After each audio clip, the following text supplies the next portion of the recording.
না তোকে তুই হ্যাপি বার্থডে গা না আগে ফু দিয়ে নেবারে মোমবাতিটা। হ্যাপি বার্থডে কি রে নিজের জন্মদিনে এরকম গান করছিস মানে এবার আমি আগে তারপরে তুই। বাবা রিম্বি যেন মনে হচ্ছে ওরই জন্মদিন। কি কাটবে। সে ঠিক আছে। হ্যাপি বার্থডে টু ইউ, দাঁড়া ছাড়ো আমাদের। Happy birthday to you, happy birthday dearie, happy birthday to you. উঠবে না দেখ একেবারে। এটা রিম্বির মুখে দিয়ে দে ফার্স্ট। বাবা মা। শুভ সকাল বন্ধুরা, ঘড়িতে এখন বাজে সকাল 8:30 মতো। আমি এখন থেকে আমার ব্লগটা আরম্ভ করে দিচ্ছি। আজকে তো একটা বিশেষ দিন, আজ 10th নভেম্বর, আজ রিকের বার্থডে।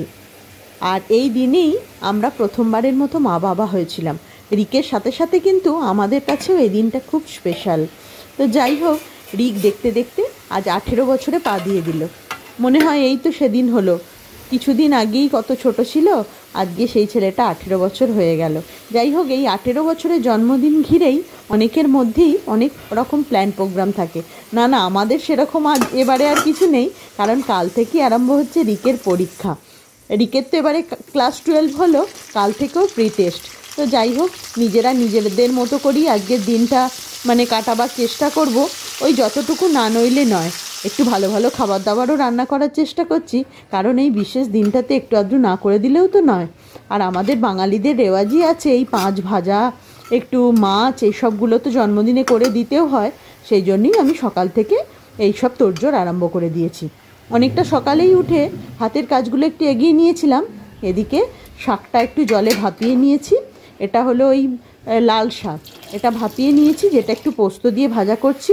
আর ওদিকে আলু ভাজা, ফুলকপি ভাজা এটা হয়ে গেছে, তার সাথে গয়না বড়িও ভেজেছি। আর করব ওই 5 রকম একটু সবজি দিয়ে মুগের ডাল। এই ফুলকপি, আলু, বিনস, গাজর, একটু কাজু, কিশমিশ, টমেটো এইসব দিয়েই একটু ডালটা হবে। আর ডালটা সেদ্ধও করে রেখেছি। এদিকে শাক ভাজা রেডি হয়ে গেছে, বড়ি ভাজা রেডি হয়ে গেছে, আলু ভাজা, ফুলকপি ভাজা। আর একটা ভাজা করব, সেটা খাবার আগে রিককে ভেজে দেবো। আর ডালটাও রেডি হয়ে গেল। এই 5 বিশালি সবজি দিয়ে ডাল তো আমরা সবাই মোটামুটি করি, তাই রেসিপিটা ডিটেলে আমি সেভাবে দেখালাম না। যাই হোক, ডালও হয়ে গেল। আর এদিকে পমফ্রেট মাছটা ভেজে রেখেছিলাম, ওটাই একটু সর্ষে পোস্ত দিয়ে ঝাল করে নিচ্ছি। তা মোটামুটি আমার এদিকে রান্নাবান্না সব রেডি।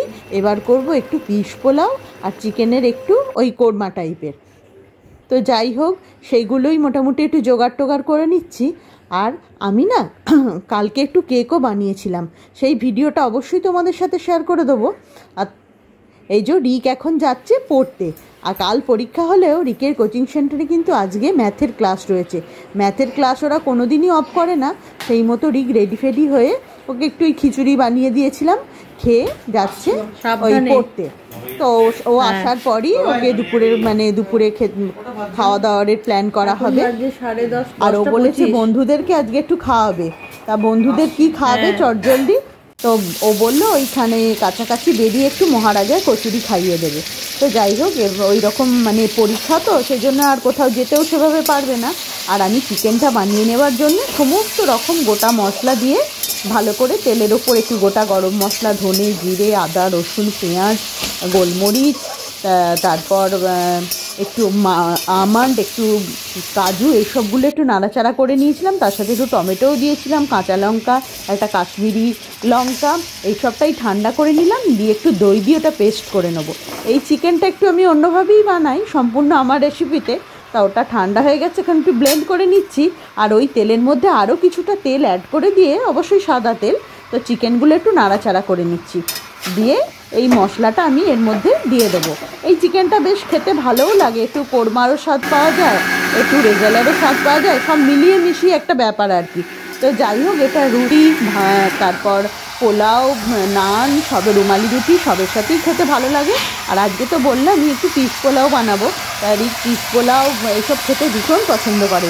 জিরা রাইস, তো আজকে ভাবলাম একটু কড়াইশুঁটি নতুন উঠেছে, সেটা নিয়েও এসেছিলাম, তো একটু ফিশ পোলাও বানিয়ে দেবো। তো যেদিন কড়াইশুঁটি নিয়ে এলাম, তা ওর বাবা আমাকে বললো, কী ব্যাপার হঠাৎ কড়াইশুঁটি নিয়ে এলে? কড়াইশুঁটির তো এখন দামটা অনেকটাই বেশি। আমি বললাম এই ফিশ পোলাও বানাবো বলেই নিয়ে এলাম। তা কড়াইশুঁটি সেভাবে যে খুব একটা উঠেছে তা নয়, অল্প অল্পই দেখতে পাচ্ছি। তাই হোক, মানে শীতের প্রথম সবজি তো খেতে বেশ ভালোই লাগে। যাই হোক, সেটা দিয়েই আজকে হবে। আর এদিকে চিকেনটাও আমি ভালো করে কষিয়ে নিচ্ছি। একটু কন্টেনার ধোয়া জলটাও অ্যাড করে দেবো, তারপর নুন চিনি স্বাদ মতো সেগুলো তো অ্যাড করবই। আর একটু ভালো করে কষিয়ে নিচ্ছি। একটু বেশি করেই চিকেন বানিয়ে রাখছি, রাতেও একটু হয়ে যাবে। তো ঢাকা দিয়ে দিলাম নাড়াচাড়া করে। আর তারপর আমি তারপরে নুন টুন দিয়েছিলাম, ঢাকা খুলে কন্টেনার ধোয়া একটু জলও অ্যাড করেছিলাম, যেটা তোমাদের সাথে সেভাবে শেয়ার করা হয়নি। আর এখন এই জলটা অনেকটাই রয়েছে, এটা একটু কমবে। আর আমি এখন একটু কাসৌরি মেথি, হোমমেড গরম মশলা, অল্প একটু ঘি আর একটু চিনি এগুলোই অ্যাড করে দিচ্ছি। তারপর আরও কিছুক্ষণ ঢাকা দিয়ে জলটা একটু মরে এলে এটা গ্যাসটা অফ করে দেবো, গ্যাসটা সিমি দিয়ে রেখে দেবো। বললামই তো এই চিকেনটা কিন্তু খেতে খুব ভালো হয়।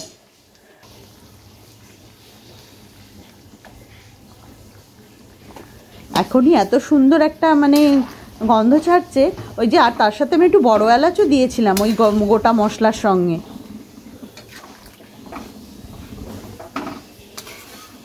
তো রান্নাবান্না তো মোটামুটি আমার কমপ্লিটই। আর এখানে রাইসের চালটা আমি ভিজিয়ে রেখেছি, মানে যে পিস পোলাওটা হবে তার চালটা ভিজিয়ে রেখেছি। আর এদিকে এই যে কড়াইশুঁটিগুলো আমি জলে ভিজিয়ে রেখেছি ছাড়িয়ে নিয়ে। এটা একটু দেরি করেই করছি, কারণ একটু গরম গরম থাকবে। রিকের আসতে তো অনেকটাই দেরি হবে, বললামই তো কোচিং সেন্টার থেকে বেরিয়ে কয়েকটা বন্ধুকে একটু খাওয়াবে, তারপর আসবে বাড়ি। আর সেই মানে রান্নাবান্নার কাজের ফাঁকে আর কি, ওর বাবা বলছে একটু চা বানিয়ে দাও। তো বাড়িতে থাকলে তো একটু জল খাওয়ার পর একটু দুধ চা খাবো করে, তো সেটাই বানিয়ে দিলাম। আর একটু রিম্বিকেও দিই, রিম্বির শরীরটা না খুব একটা ভালো নেই, ওই সর্দি তারপর ঠান্ডা লাগা এগুলোই রয়েছে। তো আদা দিয়ে ভালো করে একটু চা বানিয়ে দিয়েছি। আর এদিকে চিকেনটাও রেডি, আমি ঢাকাটা খুলে কিছুটা কাঁচা লঙ্কা এর মধ্যে দিয়ে দিয়েছি।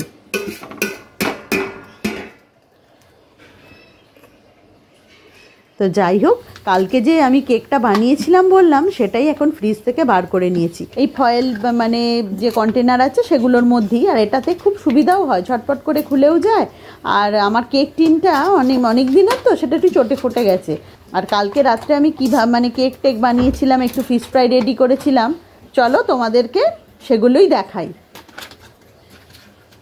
কালকের জন্য এখানে আমি ফিশ ফ্রাইগুলো বানিয়ে রাখছি। আর এখানে হচ্ছে আজকে রাত্রে চিকেন স্টু খাবার জন্য। আর কেকটা বানিয়ে নেবো, তার জন্য এই যে সব এখানে জোগাড় করে রেখেছি। এরপর আমি চকলেট কেকটা বানিয়ে নেব।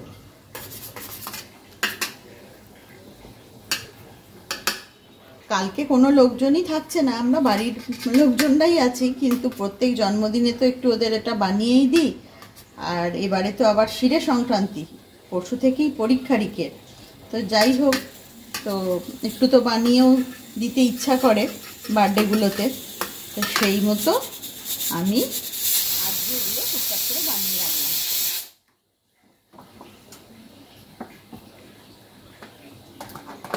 এবার ফ্রিজে রেখে দেবো, কালকে এটা ভেজে দেবো।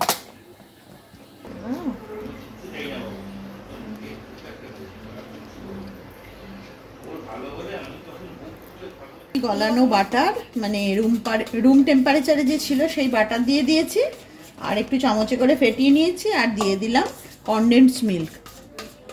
আর আমি তো একটু মানে ভেজ কেকই বেশি বানাই, সবসময় ভেজ কেকই বানাই। আমার খুব একটা ডিম কেক বানাতে ভাল লাগে না, মানে ডিম দেওয়া কেক। তো যাই হোক, এটা বিটার দিয়ে বিট করে নেবো। আগে সমস্ত ইনগ্রেডিয়েন্টসগুলো মিশিয়ে নিই। কেকের রেসিপি আর আমি শেয়ার করছি না, আমার চ্যানেলে কেকের রেসিপি আগে শেয়ার করা আছে।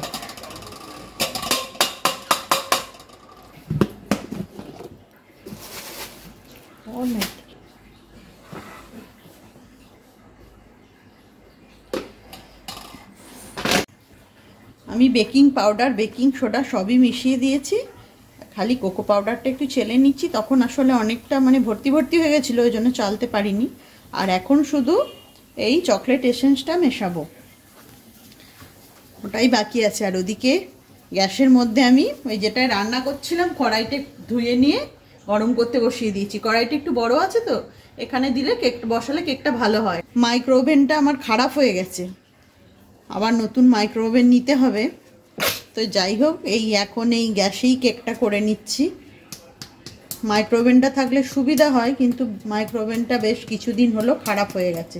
ওটা সারাতে দেওয়া হয়েছিল, কিন্তু বলছে ওটা একদমই মানে গেছে। তো যাই হোক, এবার এটা আমি ওই বিট করে নেব। আর তার আগে চকলেট এসেন্সটা একটু মিশিয়ে দিই। এটা আমি মিক্স করব।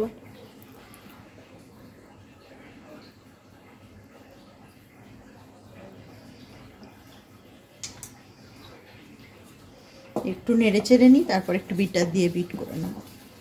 আমিও করবো।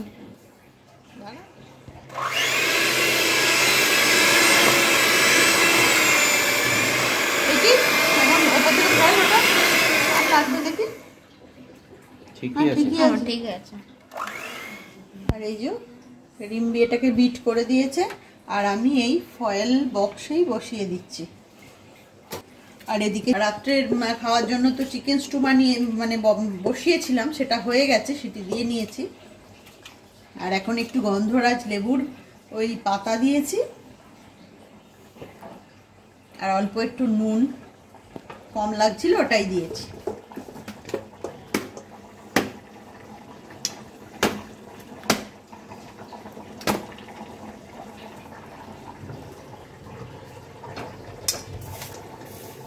এটা কি গরম করা আছে?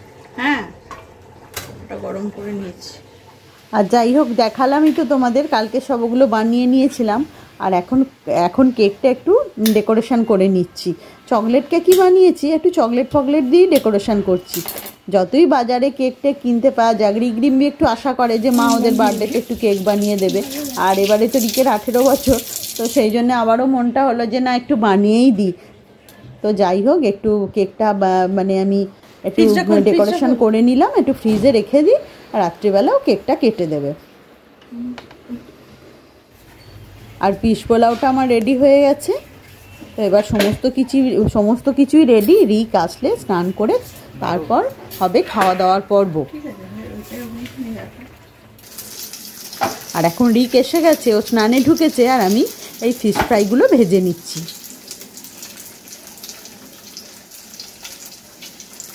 আর ওদিকে রিম্বি একটু রিকের বসার একটু আসন টাসন পেতে দিচ্ছে, একটু প্রদীপ জ্বালাচ্ছে, ওগুলোই একটু করে নিতে বললাম। তো যাই হোক, সেগুলোই একটু এগিয়ে দিচ্ছে, আর আমি রিকের খাবারটা ততক্ষণ বেড়ে ফেলি।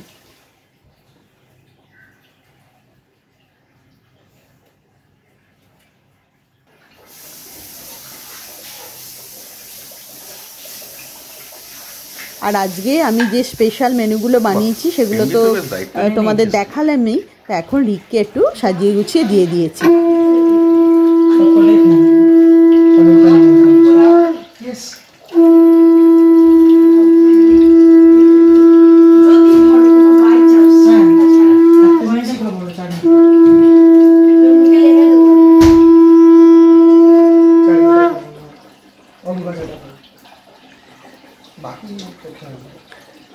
রিক যেটা খেতে পারবে না সেটা রেখে দিতে বলছিস কেন? সেটা কি হবে?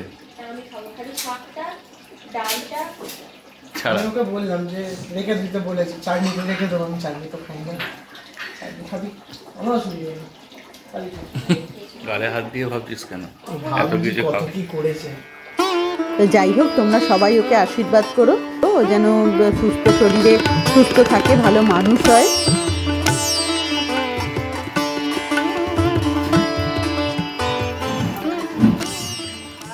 তোমরা তো দেখলি আজকে রিকের বার্থডের জন্য ছোটোখাটো করে আয়োজন করেছিলাম, ঘরেই রান্নাবান্না করে ওকে দিয়েছি। তো বললামই তো কাল থেকে পরীক্ষা। আর এখন বাজে ঘড়িতে প্রায় 9:15, 9:20। তো আমরা এখন একটু রেডি হয়ে গেছি। রিক তো পড়তে বসেছিল, কাল থেকে ওর পরীক্ষা, কালকে ইংরাজি আছে। হ্যাঁ, তখন রেডি হয়ে গেছে। এখন বললাম কেকটা কেটে নে, তো রেডি হয়ে আসছে। আর আমরাও একটু রেডি হয়ে নিয়েছি। আর এই যে বসে আছে ওর বাবা, আর রিম্বি এখানে দাঁড়িয়ে আছে। রিম্বিকেও আন্টি পড়াতে এসেছিলো, রিম্বিরও পরশু থেকে পরীক্ষা। আর এই যে রিক চলে এসছে, আর কেকটা বার করে আনি, ধরো। এই তো পিয়ালি কেক বার করে নিয়ে চলে এসছে। জমে গেছে কেকটা। এবার 18খানা ক্যান্ডেল দাও। একটাতেই 18টা পূরণ করে নে। এই তো কেক এসে গেছে, আর এখানে কি সুন্দর একটা ক্যান্ডেলও জ্বালিয়ে দিয়েছে, ফ্লোটিং ক্যান্ডেল, তাই না? না ওটা floating না। তাহলে এবং এটার একটা কফি স্মেল আছে জানো। Happy birthday. কি রে, নিজের জন্মদিনে এরকম করছিস? আয় আয় আয়। এই গালে ফলে থেকে তুললে শোনালে চলো রিক, হ্যাঁ, তুমি এবার তোমার কেকটা, আমিও ধরবো, হ্যাঁ। কেক কাটিং করবো, তাই তো? এবার হ্যাপি বার্থডে। এই আমিও ধরবো। না তোকে ধরতে হবে না। তুই হ্যাপি বার্থডে গা। না না না আগে ফু দিয়ে নেবারে মোমবাতিটা। আরে দাঁড়ান দাঁড়ান নে, এবার নে। মানে এবার আমি আগে তারপরে তুই। বাবা রিম্বি যেন মনে হচ্ছে ওরই জন্মদিন। কি কাটবে সে ঠিক আছে। হ্যাপি বার্থডে টু ইউ, দাঁড়া ছাড়ো মিলে। Happy birthday to you, happy birthday dearie, happy birthday to you. উঠবে না দেখ একেবারে। এটা রিম্বির মুখে দিয়ে দে ফার্স্ট। বাবা মা, বাহ বাহ। ঠিক, আজকে বার্থডে স্পেশাল, আজকে বার্থডে স্পেশাল কোনো রকম কোনো কি বলো, মায়ের চ্যানেলে যে সমস্ত বন্ধুরা রয়েছে তাদের জন্য কোনো রকম কিছু তুমি কিছু বলতে চাও? ওই যেটা বলি প্রত্যেকবার, গুরুজনদের আমার প্রণাম জানাই, আর যারা ছোটরা আছো তারা আমায় উইশ করো কমেন্ট সেকশনে, আর ভালোবাসা জানিও। এবারে আমি 18 হলাম, আচ্ছা, মানে welcome to the adulthood. Adulthood. আর রিম্বি কিন্তু একদম অ্যাজ ইউজুয়াল চালিয়ে যাচ্ছে। তোর কাজ হচ্ছে কিন্তু সবাইকে ডিস্ট্রিবিউট করে দেওয়া। পিয়ালি, তো চলো ব্লগটা এন্ড করে দাও। চাপ করছি।